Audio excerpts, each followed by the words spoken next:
Each generation introduces new words to our vernacular. Groovy, that's awesome, dude.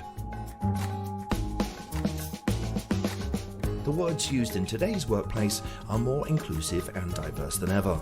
So think before you cry YOLO and get all thirsty and flex in front of your work fam. And don't be all salty if it goes pear-shaped and you come across as a crashy Karen. Know what I mean? Hi Heidi and hi Brent. Hey. Hi. How are you both doing? Doing well. Staying warm. Staying warm. How is the weather in New York? Bitterly cold. So let's dig in here. Is there an easy way to be sure you're choosing inclusive, appropriate language in the workplace? Well, wouldn't it be lovely if something were simple and straightforward? And I'm going to give the depressing answer of no. And there is a discussion going on. There have been a couple articles about it regarding the terms Latino, Latina, and Latinx.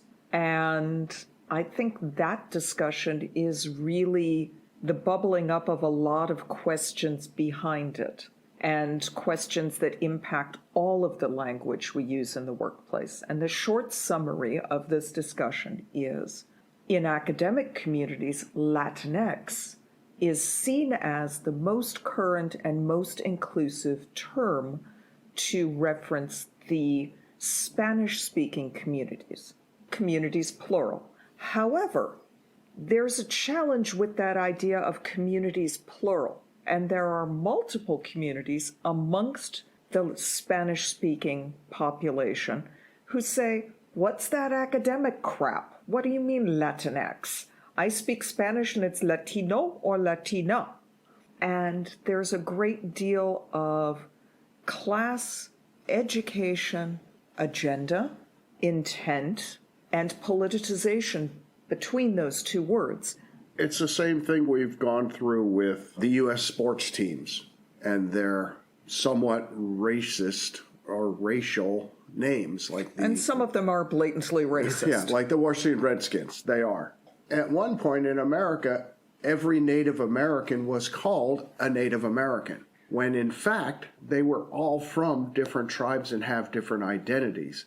And they wanted to be identified as, I'm Sioux, I'm Iroquois, and I'm even Cherokee. Those names are the westernization names. The actual names. So we have a habit of trying to put people in a narrow band with a single noun identity when it's not necessarily appropriate at all. So what is the origin of Latinx? Where did that word, when did it come into use, and what were the sort of the origins of it? Any idea?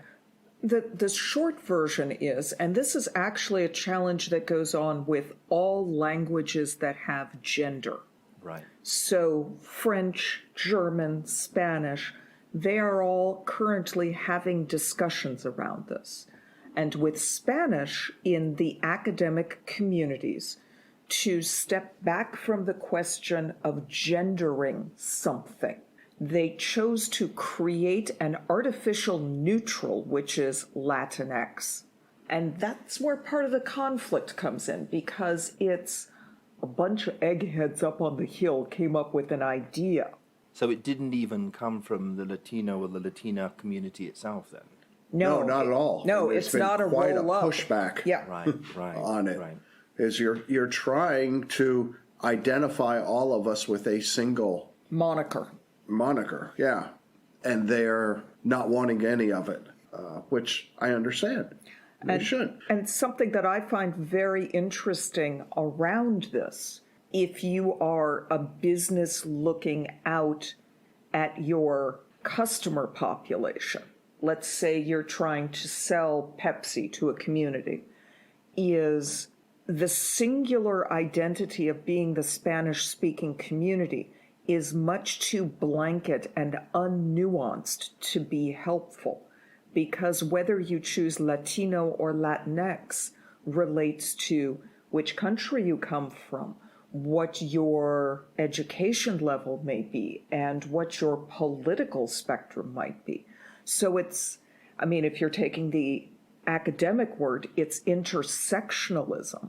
But if you're taking it just from a what does this play into as a consumer community, you need a much more nuanced analysis of your consumer population to understand whether for your product, Latinx or Latino is more appropriate for them. Right. So just saying Spanish speaking is clearly not enough because No.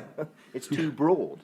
Yeah. Well, and that in itself creates some connotation of, are all Spanish-speaking countries the same? And the answer is absolutely not. They're not. And then you get into the other question of if someone's second or third generation, they don't really speak Spanish, but they identify as part of the Spanish-speaking community. Am I also then incorrect when referring to them as Spanish-speaking? So what's on the cards for Latino X, or what was it, Latinx? Latinx. Yes. So what's on the card for Latinx? What's on the horizon? What change are we likely to see or is being promoted? The positive, if you're looking at the upside of this discussion, what does Latinx bring you, is that it steps the language back from a gender determination, which should positively connect with so many of the changes in society that most people want to see. Less rigid gender identities, that you assume a nurse is female, a doctor is male. It steps back from that linguistic construct. In that area, it should be a win. But what it ends up being is artificial, which now thinking about it, Esperanto went so far as an artificial language. That really worked well. So we have demonstrated that artificial language doesn't necessarily succeed. So what would you say to someone in one of your organizations that you consult to then? How would they tackle this problem and what are the benefits? Just to understanding, because to me it reminds me of in and out groups. When you're outside of a group, you think everyone inside that group is the same. You might say all police officers are the same. You might say all school teachers are the same. But once you're inside that group, you know there are different levels. There are different types of police officer. And when you're a teacher, there's different types of teachers. So broad generalization is always flawed. But we as humans like to label things. I think one of the first things we counsel most leaders on is that language matters. What you say matters. Pick your words carefully because how they're received can be your downfall sometimes. It's the same with social media language. When people put things on social media, organizations put out information that's, let's say, insensitive. Mm-hmm. And that can hurt your brand. It can hurt your organization. And I think what Brent is really saying with language matters is speak with intent. And there is a deliberateness that if you are sincere in your language usage and you are honest in your choices, as well as understanding your brand, your audience, your employees, and you look at things with an intent of respect, you're going to be better off in the end. As business owners, where can we go to find out what's changing in terms of language? Because if I was looking at, I wouldn't know this. If I was looking at the term Latinx, I'd think, well, this is great. It's not gender specific. I'm being politically correct. How would I know that it's something new? Yeah, it sounds good. This must be cool. How would I know that that's an inappropriate word? Are there resources? Are there somewhere? You obviously know, but how would I know? You ask that, and the line from Ferris Bueller goes through my mind. Things change fast around here.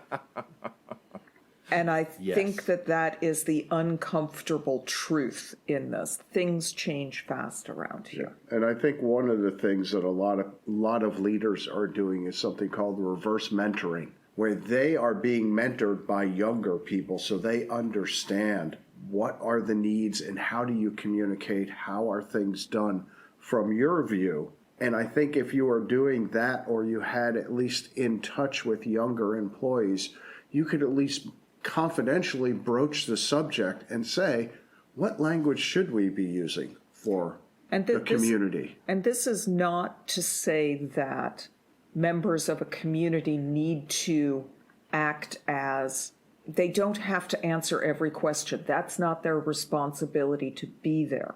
We're not advocating that they get put in that position, but that you open the door and you open the communication to them so that should there be something that they feel is appropriate, inappropriate, and keep your ears open, because half of communicating is listening. And are you listening enough? So you be aware of the vernacular of the younger people working in your firm. In the same way I'm aware of the language my 14-year-old uses. Absolutely. Words, I haven't got a clue what they mean. Yeah, she's not going to tell you what it means either. You have to kind of pull it out slowly, yes. Yeah. So Heidi, what do we have to look forward to next week? We thought we'd expand your viewpoint a bit. We've talked supply chain, we've talked production. Let's talk church.